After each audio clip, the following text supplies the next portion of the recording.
I suppose first and foremost, look, how have the past few months been on and off the field for you?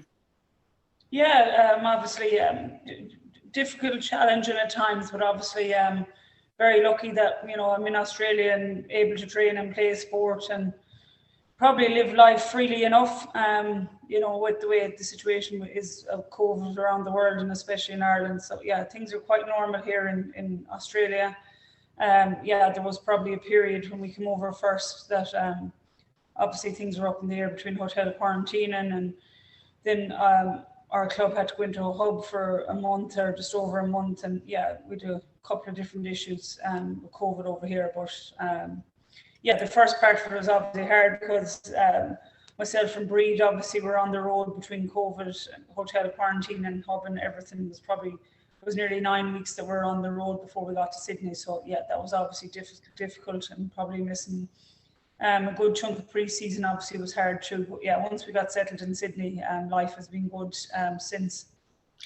That hotel quarantine, it doesn't sound like a very enjoyable time. What was that like? Yeah, it was obviously a difficult time. You know, obviously we were late coming out. You know, pre-season starts early November over here, and with the situation with COVID, we couldn't get flights and couldn't get out to the country till I think we left Dublin on the 7th of December. So we already had missed probably 6 weeks of pre-season at that stage, and then obviously we had to do 2 weeks in hotel quarantine in Perth. So you know, even getting to Perth was a bit of a haul. We had to fly to Heathrow, had a long stop over in Heathrow, fly to Singapore and another long stop over there, and eventually got to Perth and done 14 days in the hotel quarantine and got out Christmas Day. So, you know, that was in itself probably, you know, a little bit unique, being for majority of Christmas Day, we got out in the afternoon Christmas Day. So yeah, that was, you know, strange. But yeah, you just manage it, you get through it. Yeah, I wouldn't like to have to do it again, but you know, yeah, you manage it. I'm not one to be sitting down too often, so be stuck in a hotel room and not be able to leave and have no fresh air. Yeah, it was quite difficult, and you know, obviously for Brid it was probably even more difficult because she had her husband and her young child at the time. I think he was 12 months, 13 months at the time, which was obviously difficult as well. But we managed it. You get over it, and yeah, we move on. And as I said, we had a week in Melbourne, 2 weeks in regional New South Wales, and 3 weeks in Adelaide, and an overnight in Perth, and eventually we got to Sydney. So yeah, it was a different journey, obviously, this time to every other year that I've come out. On the field, are you happy with how the season went? Yeah, it was a bit of an up and down season for the club, and you know, for myself personally, yeah, probably a bit of a slow burner. You know, for myself, probably took a couple of rounds to get going, and you know, that was obviously impacted by a very limited pre-season and everything that had gone on beforehand. You know, as I said earlier on, and add into the mix then the week before round one, Brid obviously broke her neck in that practice match that we played. So all of that was probably made life a bit difficult. So yeah, for myself personally, it probably took me a little while to get going.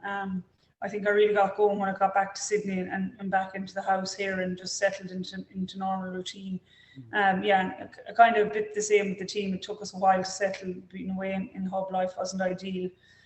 Yeah, so our back into the season was a lot better. Obviously, we didn't qualify for finals, so that was disappointing. So, you know, because we did the year previous. So yeah, from that point of view, not qualifying for finals was disappointing. But I suppose the back end of our season, and I suppose everything we've been through, probably, yeah, the season was okay from that point of view. You know, it's well documented that we lost a teammate through suicide in mid-October as well. So, you know, all of that and hub life and COVID kind of made the season very difficult. So, yeah, the end of it was positive, but we certainly have had aspirations to make finals. Yeah, and how was it dealing with all those obstacles as a team when you were able to get back down on the field to get with your teammates and bond? Was there a bit of a healing process in that?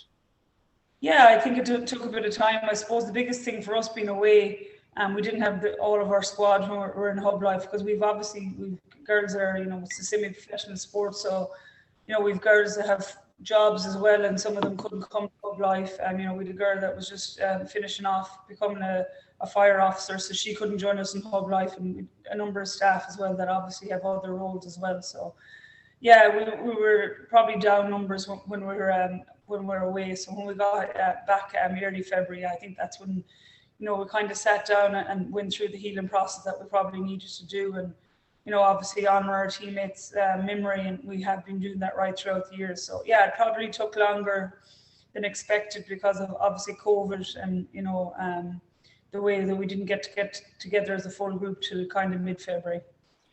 On a personal note, Cora, was it a nice recognition to get selected on Team of the Year?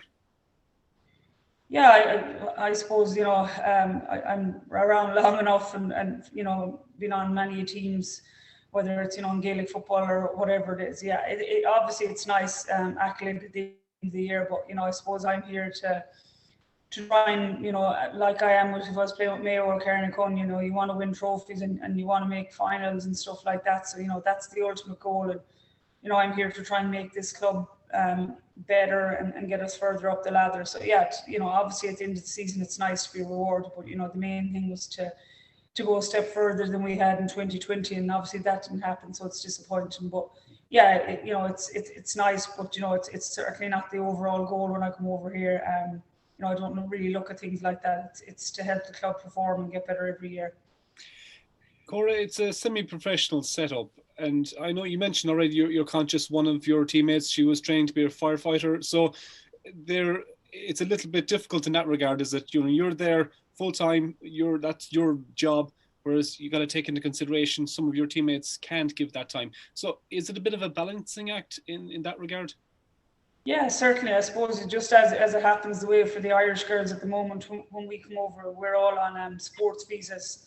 So our sports visas only allow us to work for the club. So I'm only allowed work for the Giants, whether that's training and playing. Obviously, that's my main work, and I can do other work within the club if need be, which I know some girls do in other clubs. Yeah, but it is difficult. We've a lot of young girls that are doing university, so they all do that part-time and online, and then we've girls that maybe just work smaller jobs like in coffee shops or sports shops and stuff, part-time hours. But we do have a good few girls there teaching and doing stuff like that, so it's more difficult. Yeah, certainly for the older girls. I would say the girls are in their mid to late 20s that have careers or maybe established in a career, it is difficult for them, but yeah, they balance it well. They're well used to doing it, and obviously the hope for AFLW is that in another couple of years' time, when the other 4 teams are left come into the competition, and the competition will eventually become a full-time professional competition like it is in the men's. So it's just taking that time to grow. It's only 5 years old. This is the 5th season done. So yeah, I think when the next 4 teams comes in and a decision is to be made on that, I think over the next couple of weeks, there'll be certainly a push for longer season and for a fully professional environment, so girls won't have to choose between careers and playing for sport full time. They'll just be doing either one or the other. And Cora, we hear a lot that the inter-county setup here back at home in both the men's and women's game, that it's as close to professional as you get. Are there similarities between playing with the Giants and playing with Mayo in terms of time commitments and workload? Yeah, I think it's very similar. Obviously the time commitments that you give to Mayo and are pretty much similar what you give over here.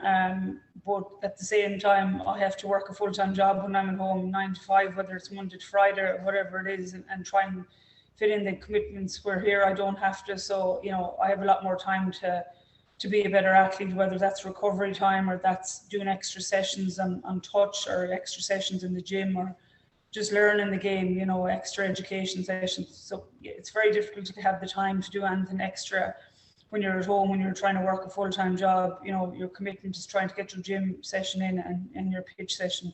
Where here you just have so much more time to recover and look after your body. So yeah, like there is, girls, any of the Irish girls that come out here have done very well, and fitness levels and all of that are pretty much the same.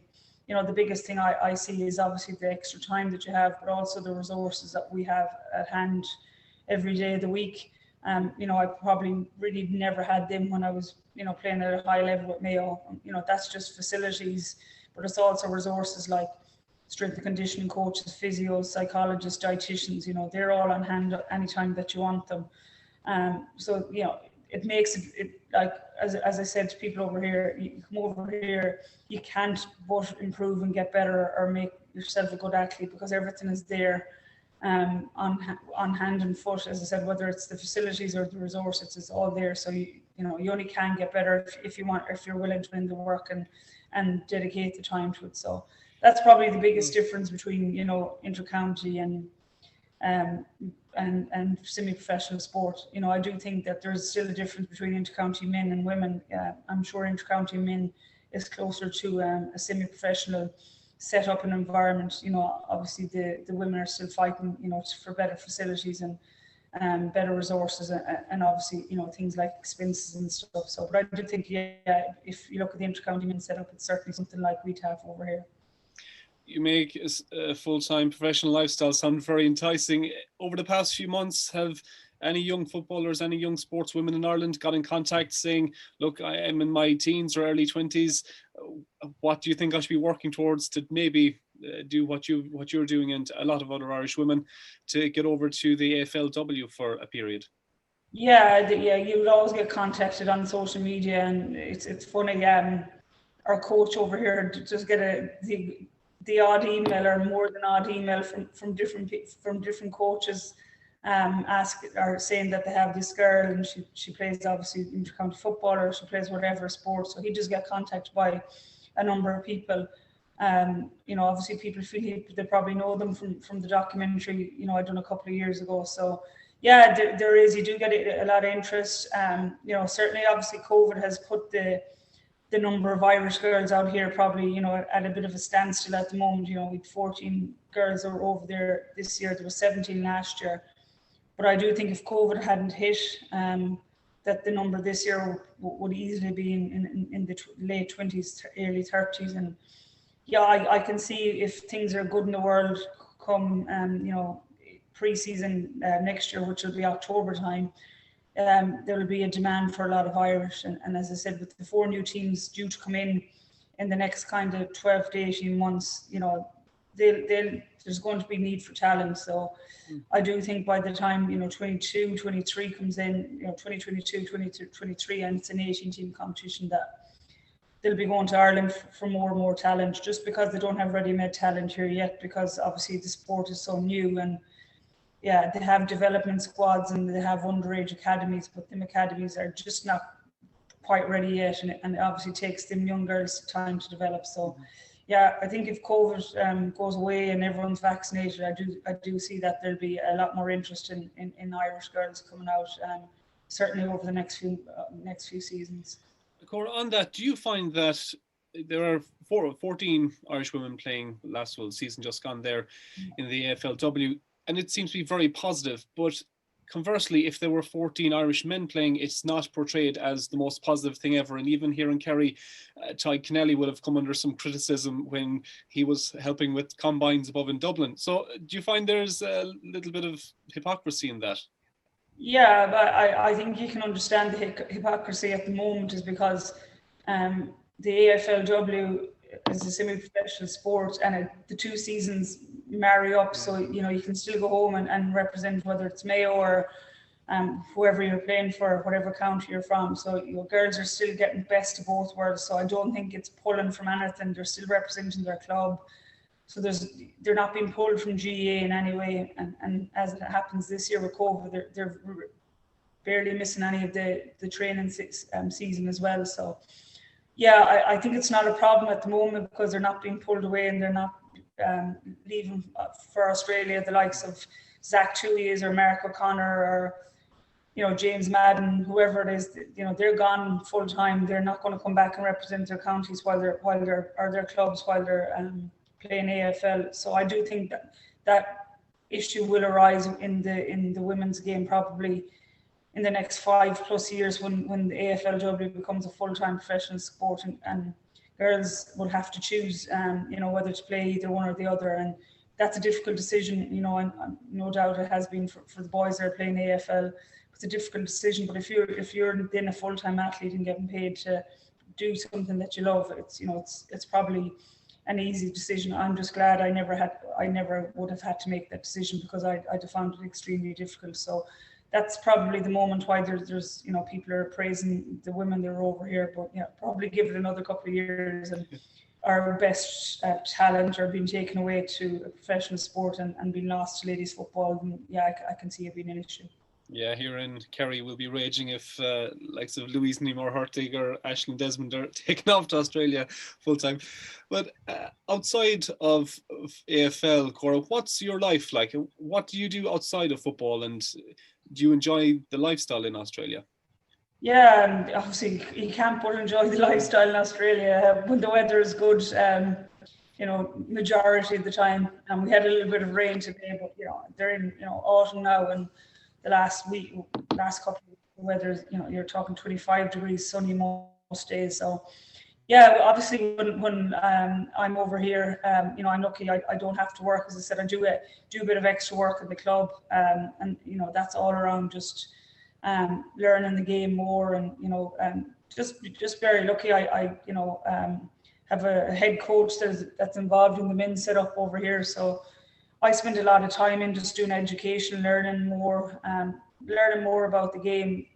You know, whether it's further down the line, you'd like to be involved in coaching. You know, I need to know the intricacies of the game, and you know, because it's quite complex. It's not just as easy to pick up. You know, there's so much to learn. So I do spend a lot of time in the club, whether that's you know, watching the boys train. You know, I get lucky enough to go in and watch them train a lot, and you know, go to a lot of the matches. Obviously this year it's a little bit more difficult with COVID, but in previous years I've, you know, been lucky enough. I've got to go into the inner sanctum of coaches' boxes and see what happens on match day for the men's program, which to do over here is very rare. And you know, I just have been very lucky because, as I said, our head coach is involved in the men's program. So yeah, you just do a number of different things. You know, you do coaching with academy, underage academies and stuff here. So yeah, it's all around AFL, and obviously just, yeah, it's downtime. And you know, I suppose the time I've been here, you know, I had probably 9 or 10 months when I was in rehab with my leg. So yeah, you just learn a lot more about yourself than you would than I would, I suppose, when I was at home. So yeah, it's just downtime, and you know, I'm very much, when I'm over here, you know, I'm always trying to improve and get better. So it's education and just doing a lot of extra stuff that probably a lot of the Aussies don't have to do, because it's a sport they've grown up with. Yeah, do you find that when it comes to as rules that you might have a different approach, like those who were born and bred in it have such a mindset? I think that if you came here to Kerry, if an Australian player came to Kerry, we'd have ways of playing Gaelic football or playing hurling. Do you find that you came into the sport relatively late and you've ideas that would be considered by some in Australia as maybe a little bit outside the box? Do you find that? Yeah, definitely. I think both on and off the pitch. Yeah, certainly on the pitch, we obviously play the game a little bit different. Yeah, we have to conform to obviously a lot of the stuff that they do. But yeah, you know, just even from watching games, you know, that I'm not involved in, and you know, just listening to commentators speak about the Irish, you know, when you'd rewatch the game and stuff. Yeah, we are a little bit different. We play the game a little bit different. We're, you know, the biggest difference I'd say is that we're quite agile, and you know, our speed, you know, majority of the Irish over here, their speed is a very big talking point, and their agility. Yeah, we just play the game. We play probably a little bit off the cuff. We try to play the game like it's a game of Gaelic football at times.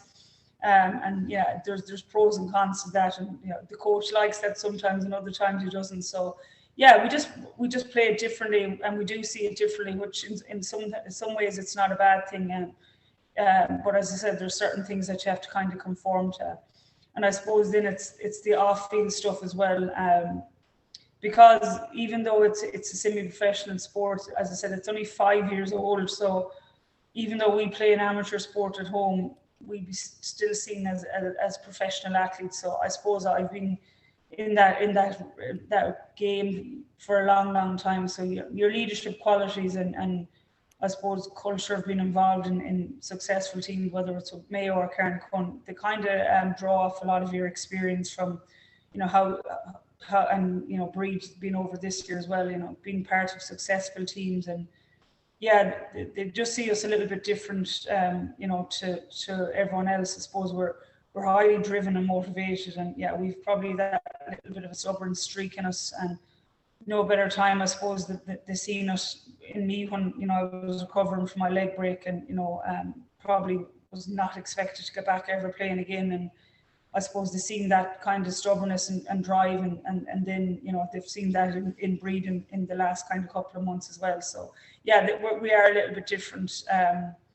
Yeah, we're probably very competitive, very driven, and, you know, trying to drive standards all the time. And I suppose that's because both of us have been involved in, you know, successful county and club teams over the last, you know, decade or two. Do you see yourself, when the playing career comes to an end, staying in Australia for a while? You're starting to dip the toe in the coaching side? Yeah, it's very hard to know. You know, there's always that road home. You know, because unfortunately, if Sydney or Australia was, you know, 6 or 7 hours on a flight and you could just hop home when you want, yeah, it's very far away from home, and you know, when you're a part of a successful club at home as well, and you know, you've huge draw and grow to that as well, and you know, you never feel like you want to let them down, and you always have to go home and play. So as I said, I'm just lucky I probably never have to make that decision, you know, of, you know, leaving Carnacon, or, you know, at the time leaving Mayo behind. And, you know, there will be girls in the future that have to do it, because yeah, no matter who I'm playing with, you know, I'm very loyal. And yeah, it's difficult to know. I you know, I'll go home and obviously play the club season with Carnacon this year. You know, I haven't made any decisions about what next year will hold for whether I play with the Giants or not. You know, contract talks and all that. There's the sign and trade period, which happens in a couple of weeks' time, and I'll have to have made a decision, you know, by the end of May. So yeah, I'll just wait and see. It's a very difficult thing. I'll always probably can't see myself living out here for life or anything, but yeah, I certainly like the lifestyle of coming over and back, and spending 6, 7, 8 months in Australia and 4 or 5 months at home. Yeah, that's a certain thing. But yeah, at the moment, as long as I'm playing with Carnacon, I don't think I'd be too well liked if I didn't go home and play for them. You know, obviously, even when I broke my leg, and there was huge guilt attached to, you know, missing the majority of the season 2 years ago for them. So yeah, no, I'll certainly go back and play with them this year and see where we get. So whatever about inter-county football, there's lots of club football left in you yet. Well, I don't know lots now. There's certainly this year, as you know, at certainly my age, you take every year as it comes. But yeah, as long as we're still competing, you know, obviously for county finals or county titles and that, yeah, you know, I'll still go home. There's certainly a small bit left in the tank for club football, but we'll see where that takes. And you know, when I go home, you're normally thrown into it, and yeah, you'll help out with underage and stuff like that. So it's not that you can just go home and just turn up for training. You're given 5 or 6 or 7 jobs when you get home. Yeah, and the Giants will send you back as a scout or a spy anyway. So yeah, well, you never know. Yeah, that's yeah. I'm sure I'll be asked, or I might have already been asked for names of Irish girls that would be interested in coming out. Or, yeah, that probably happens every year. So yeah, and I'm sure it's happening in many clubs around Australia. As I said, yeah, the Irish are well liked here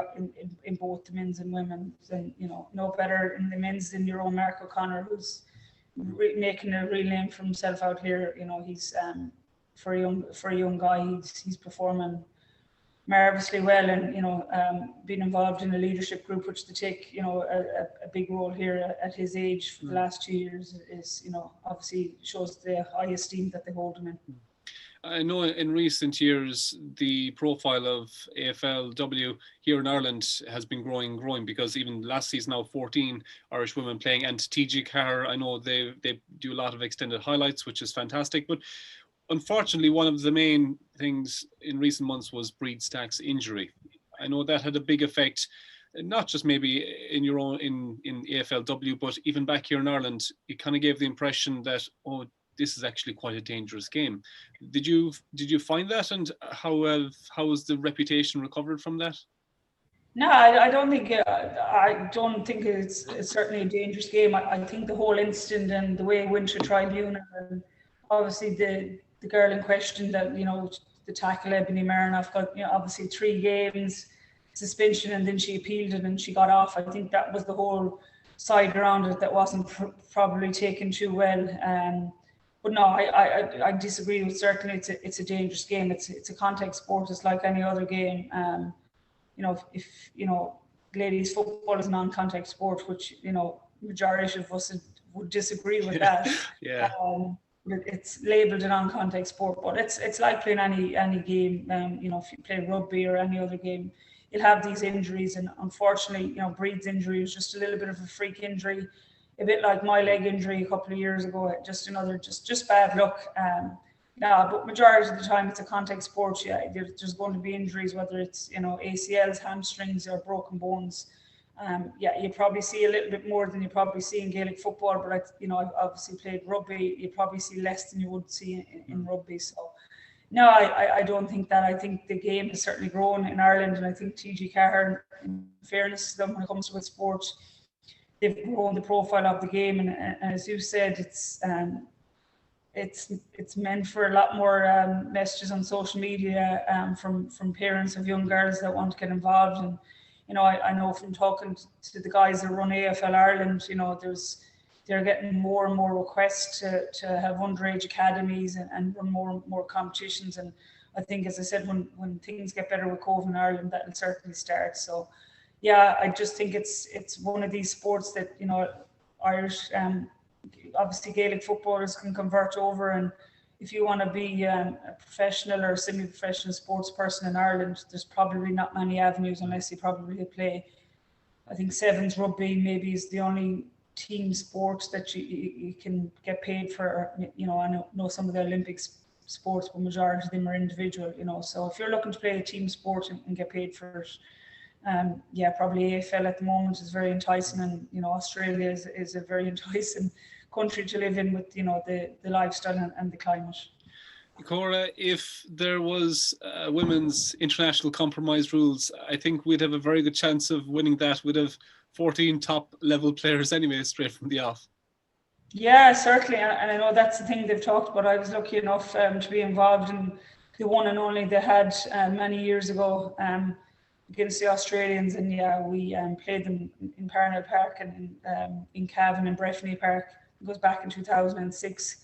And we absolutely annihilated the Aussies. I do think it'll be a different game this time. I do think, because obviously the Aussies are living in a semi-professional environment now. But I do think it'll make for a great game. Certainly. I still think the Irish will come out on top. As I said, there's 14 girls now this year, but there were 17 playing last year. There's a couple of girls that couldn't come back out because of visa issues, and there'd be certainly easy to pick a 22 or 25 man squad first. That I'd certainly give the Aussies a run. I know it was a thing that was muted here with the head of AFL Women, so I do think whether the GAA agrees with it or not in a number of years' time, I know it's a thing that the AFL are keen to, but what the ladies football will see as a scouting avenue, who knows? We'll have to wait and see. I'll certainly be well retired by the time it happens. Look, finally, I've kept you long enough, Cora. Over the next few weeks, what are the plans? Are you just taking some time to relax? So obviously we've been kind of monitoring the kind of COVID situation at home. We had a lot of kind of into season stuff to do. We had our best and fairest award ceremony just Thursday night gone by. So that's kind of the last thing that we as contracted players have to attend. As I said, the sign and trade period happens, I think, from the 12th of May for 2 weeks. So that's where everyone signs on for next year, or you're traded to a club, or you retire, or you're delisted, and whatever. That all happens kind of in the next couple of weeks. It's for me and Brid, we're just kind of waiting and seeing how the situation with COVID is. We'll start to do a small bit of traveling around Australia. Just have to be very careful because, while COVID is very limited here, they love closing borders if there's one case. And, WA at the moment, in Perth, they have a couple of cases. So you don't want to kind of go anywhere because you could get stuck there. But we do a small bit of traveling.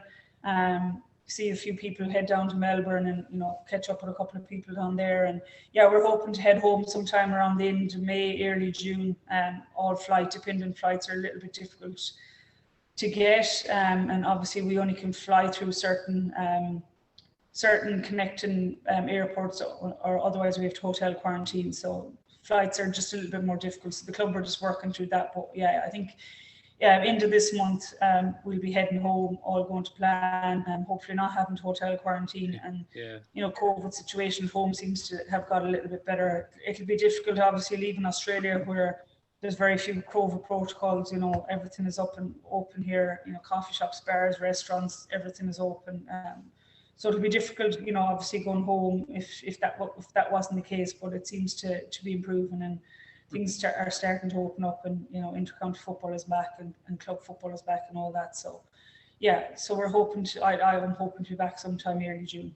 So we're back in time for club football again. Back in time for club football, and summertime. Yeah. It's normally we work it well. We leave Australia when it comes into the winter and go back to Ireland in the summer. So it's worked well.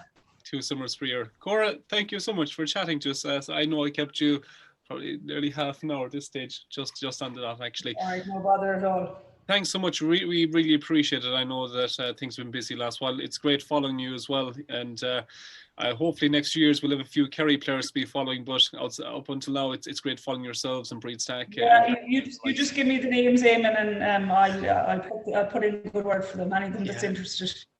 Then in 2 or 3 years' time, I'll be the scapegoat when have the Kerry senior ladies team head off to Australia. Right. I think I've earned that tag. I'm firmly the scapegoat. So yeah. It's okay. That's super. Cora, thank you so much for that. Really appreciate it. Talk to Stay you safe. soon. Thank you. Bye. Bye-bye.